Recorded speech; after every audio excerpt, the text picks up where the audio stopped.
एक बार राजा उग्रसेन मथुरा पर राज करते थे। उनके दो बच्चे थे, एक पुत्र कंस और एक पुत्री देवकी।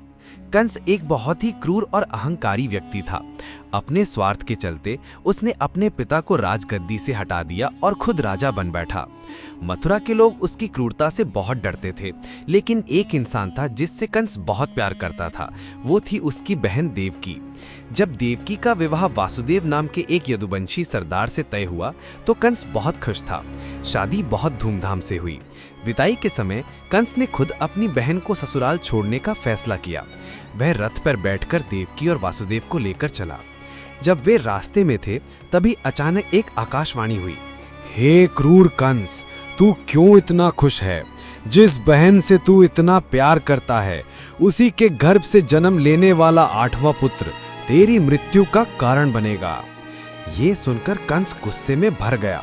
उसने तुरंत देवकी को मारने के लिए अपनी तलवार निकाल ली। वासुदेव ने उसे रोकने की बहुत कोशिश की। उन्होंने समझाया कि अपनी बहन को उसके विवाह के दिन मारना महापाप होगा। वासुदेव ने कंस को यह वचन दिया कि वे अपनी हर संतान को उसके जन्म लेते ही उसे सौंप देंगे। कंस ने यह शर्त मान ली, लेकिन अपनी बहन और बहनोई का कारागार में डाल दिया ताकि वे अपने वादे को निभा सकें।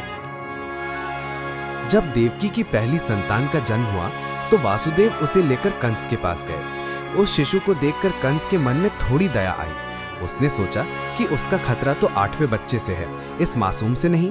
लेकिन तभी नारद मुनि वहां आए और कंस से एक कमल का फूल दिखाते हुए पूछा, कंस बताओ इसकी पहली और 8वीं पंखुड़ी कौन सी है? कंस ने कहा, इसकी तो हर पंखुड़ी पहली और हर पंखुड़ी 8वीं है। नारद जी ने कहा, ठीक इसी तरह तुम कैसे कह सकते हो कि आकाशवाणी ने किस क्रम की बात कही थी?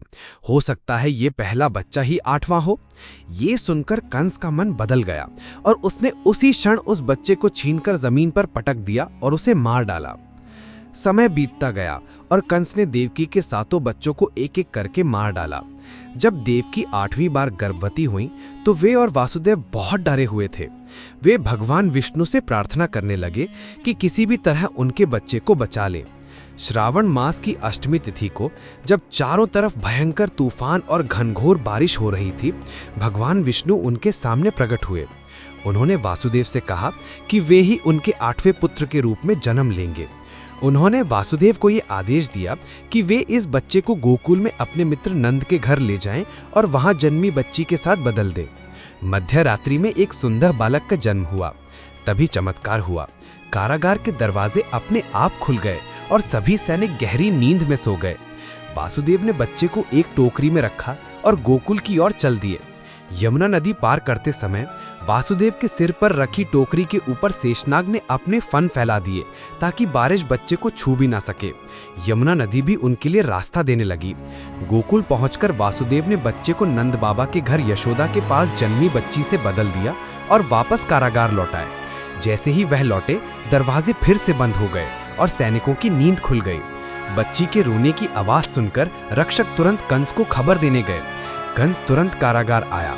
जब उसने देखा कि वह एक बच्ची है तो वह देवकी की प्रार्थनाओं को अनसुना करते हुए उसे मारना चाहा, लेकिन जैसे ही उसने बच्ची को हवा में उछाला, वह उसके हाथों से फिसल गई और देवी दुर्गा का रूप ले लिया। देवी ने कंस को चेतावनी दी, ओ दुष्ट कंस, जिसे तू मारना चाहता है वह गोकुल में सुरक्षित है। समय आने पर वह तुझे तेरे सभी पापों के लिए दंड देगा। यह सुनकर कंस बहुत डर गया। इस तरह भगवान कृष्ण का जन्म हुआ। श्री कृष्ण और सुदामा ऋषि सांदीपनि के आश्रम में शिक्षा ग्रहण कर रहे थे। वे दोनों बहुत अच्छे मित्र थे। उसी आश्रम के पास एक गरीब महिला रहती थी जो वासुदेव का नाम जपते हुए भिक्षा मांगकर अपना पेट भरती थी। एक दिन उसे कई दिनों बाद कुछ चने भिक्षा में मिले। उसने उन चनों को ये सोचकर अपने पास रख लिया कि सुबह वह भगवान को भोग लगाकर खाएगी। रात में कुछ चोरों ने उसकी चने की पोटली को सोने की पोटली समझकर चुरा लिया। जब महिला ने शोर मचाया तो चोर आश्रम में छिप गए और वहां चने की पोटली छोड़कर भाग गए। उस बेबस महिला ने श्राप दिया, जो भी ये चने खाएगा वह दरिद्र बन जाएगा। सुबह जब कृष्ण और सुदामा गुरुजी से आज्ञा लेकर जंगल में लकड़ी काटने जाने लगे तो गुरु माता ने वही चने की पोटली सुदामा को दी और कहा, भूख लगे तो तुम दोनों खा लेना।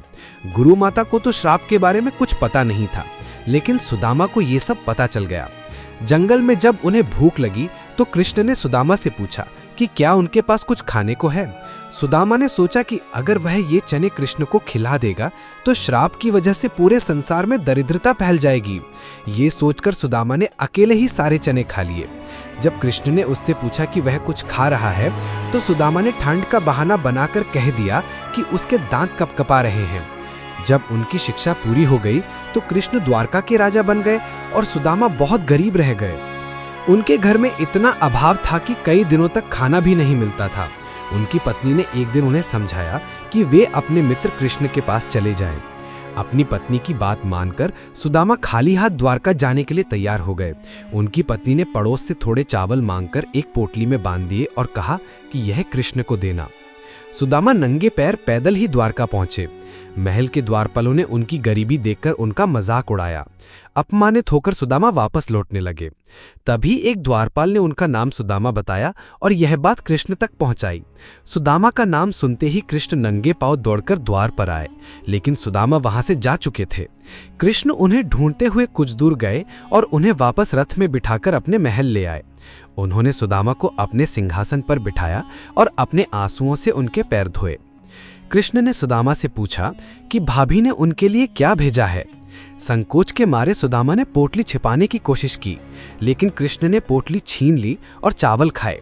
उन्होंने कहा कि आज तक उन्होंने इतने स्वादिष्ट चावल नहीं खाए। इस कहानी से ये शिक्षा मिलती है कि हमें अपने कर्मों का फल भोगना ही पड़ता है, चाहे हमारा मित्र कितना भी शक्तिशाली क्यों ना हो। सुदामा की गरीबी उनके द्वारा खाए गए श्रापित चनों का परिणाम थी। उसी तरह हमें भी अपने कर्मों का फल मिलता है, इसलिए हमें हमेशा अच्छे कर्म करने चाहिए। जय श्री कृष्ण। तो दोस्तों, आपको ये कथा कैसी लगी कमेंट करके अवश्य बताएं। साथ ही वीडियो को लाइक जरूर करें और कमेंट में जय श्री कृष्ण अवश्य लिखें। साथ ही चैनल को सब्सक्राइब करें। आप सभी का धन्यवाद।